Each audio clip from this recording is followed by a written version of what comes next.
Silence. Karras heard no more clicks. He looked up and saw Chris staring up at the ceiling. And then he noticed it too. The shouting of obscenities above had ceased. I guess the Librium took hold, he said gratefully. Chiming of the doorbell. Karras glanced toward the sound, then at Chris, who met his look of surmise with a questioning, apprehensive lifting of an eyebrow. Kinderman? Seconds ticked by as they sat and listened. No one was coming to answer.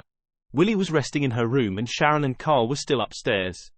Tense, Chris abruptly got up from the table and went to the living room, where, kneeling on a sofa, she parted a curtain and peered furtively through the window at her caller. No, not Kinderman.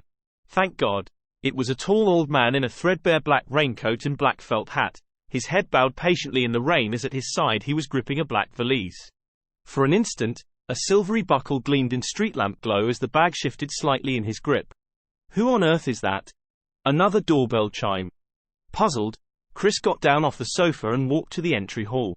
She opened the front door slightly, squinting out into darkness as a fine mist of rain brushed across her eyes. The man's hat brim obscured his face. Yes, hello, can I help you? Mrs. MacNeil? Came a voice from the shadows, gentle and refined, yet as full as a harvest. As the stranger reached up to remove his hat, Chris was nodding her head, and then suddenly she was looking into eyes that overwhelmed her, that shone with intelligence and kindly understanding, with serenity that poured from them into her being like the waters of a warm and healing river whose source was both in him and yet somehow beyond him, whose flow was contained and yet headlong and endless. I'm Father Lancaster Merrin, he said. For a moment Chris stared blankly at the lean and ascetic face, at the sculptured cheekbones polished like soapstone, then quickly she flung wide the door. Oh my gosh, please come in. Oh, come in. Gee, honestly, I don't know where my... He entered and she closed the door. I mean, I didn't expect you until tomorrow. Chris finished. Yes, I know, she heard him saying. As she turned around to face him, she saw him standing with his head angled sideways, glancing upward, as if he were listening. No, more like feeling, she thought, for some presence out of sight, for some distant vibration that was known and familiar. Puzzled, Chris studied him. His skin seemed weathered by a sun that shone elsewhere, somewhere remote from her time and her place. What's he doing? Can I take that bag for you, Father? It's all right, he said softly. Still feeling. Still probing. It's like part of my arm. Very old, very battered. He looked down with a warm, tired smile in his eyes. I'm accustomed to the weight. Is Father Karras here? Yes, he is. He's in the kitchen. Have you had any dinner, Father Merrin? Merrin did not answer.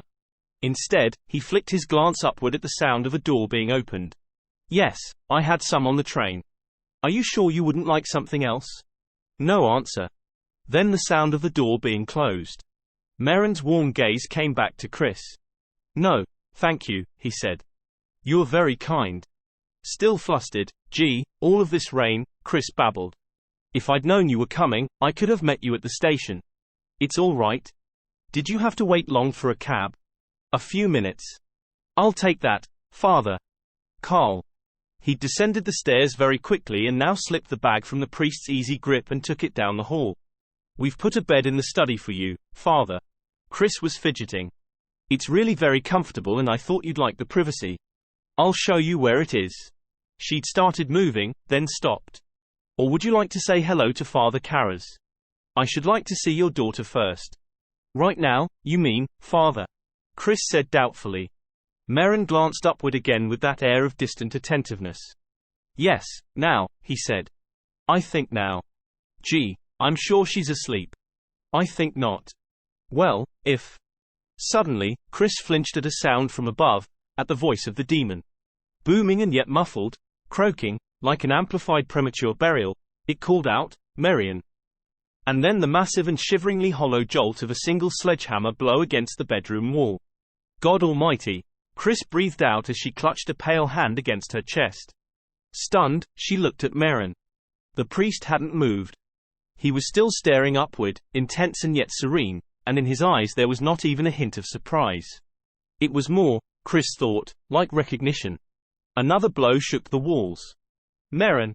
The Jesuit moved slowly forward, oblivious of Chris, who was gaping in wonder, of Carl, stepping lithe and incredulous from the study, of Karras, emerging bewildered from the kitchen while the nightmarish poundings and croakings continued.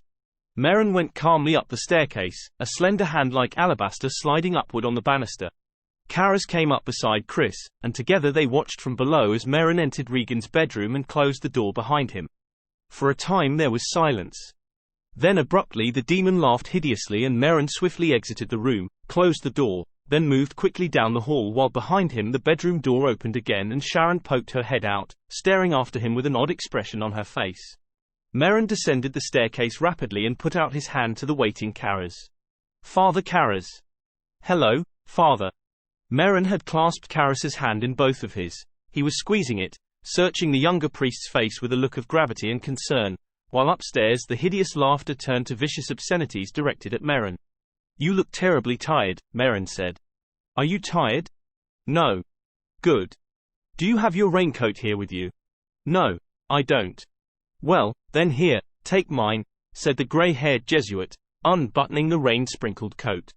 I should like you to go to the residence, Damien, and gather up a cassock for myself, 2 surplices, a purple stole, some holy water and 2 copies of the Roman ritual, the large one. He handed his raincoat to the puzzled Karras. I believe we should begin. Karras frowned. You mean now? Right away? Yes, I think so. Don't you want to hear the background of the case first? Why? Karras realized that he had no answer. He averted his gaze from those disconcerting eyes. Right, Father, he said. He was slipping on the raincoat and turning away. I'll go and get them. Carl made a dash across the room, got ahead of Karras and pulled the front door open for him. They exchanged brief glances, and then Karras stepped out into the rainy night. Merrin glanced back to Chris. I should have asked you. You don't mind if we begin right away? She'd been watching him, glowing with relief at the sense of decision and direction and command sweeping into the house like sun-drenched day. No, I'm glad, she said gratefully. But you must be so tired, Father Merrin. The old priest saw her anxious gaze flicking upward toward the raging of the demon. Would you like a cup of coffee? She was asking in a voice that was insistent and faintly pleading. It's hot and fresh made. Wouldn't you like some?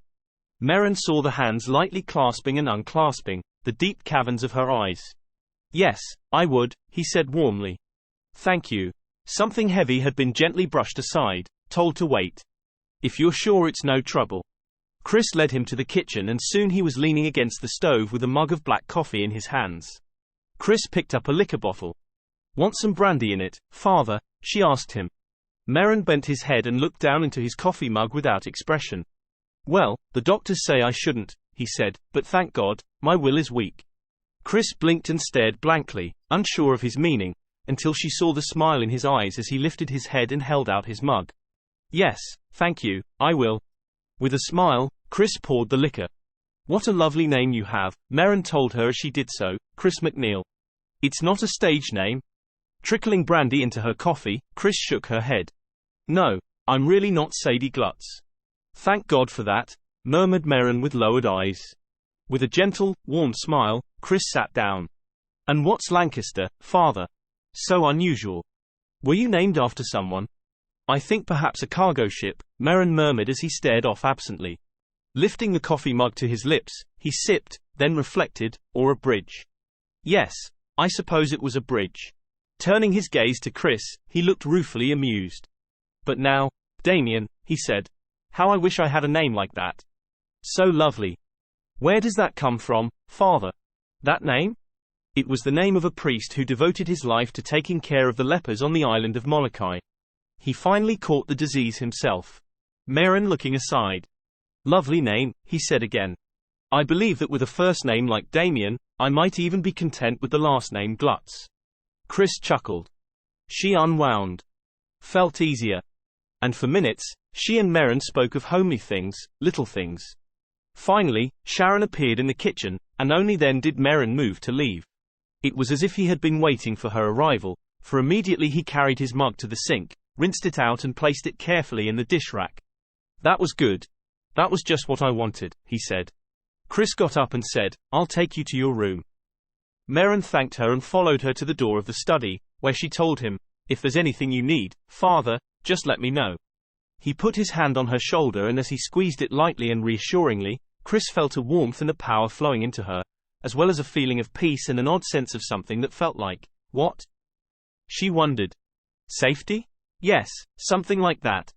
You're very kind, she said. His eyes smiled. He said, thank you. He removed his hand, and as he watched her walk away, a sudden tightening of pain seemed to clutch at his face. He entered the study and closed the door. From a pocket of his trousers, he slipped out a tin marked Bayer aspirin, opened it, extracted a nitroglycerin pill and placed it carefully under his tongue. Entering the kitchen, Chris paused by the door and looked over at Sharon. She was standing by the stove, the palm of her hand against the percolator as she waited for the coffee to reheat. Looking troubled, she was staring into space. Concerned, Chris walked over to her and said softly, Hey, honey, why don't you get yourself a little bit of rest? For a moment, no response. Then Sharon turned and stared blankly at Chris. I'm sorry. Did you say something? Chris studied the tightness in her face, the distant look. What happened up there, Sharon? She asked. Happened where? When Father Merrin walked into Regan's bedroom. Oh, yes. Slightly frowning, Sharon shifted her faraway gaze to a point in space between doubt and remembrance. Yes. It was funny. Funny? Strange. They only. She paused. Well, they only just stared at each other for a while, and then Regan, that thing, it said. What? It said, this time, you're going to lose. Chris stared at her, waiting. And then? That was it, Sharon answered. He turned around and walked out of the room. And how did he look? Chris asked her. Funny. Oh, Christ, Sharon. Think of some other word. Chris snapped and was about to say something else when she noticed that Sharon had angled her head up and a little to the side, abstracted, as if she were listening. Following her gaze, Chris heard it too. The silence. The sudden cessation of the raging of the demon. Yet something more. Something else. And growing.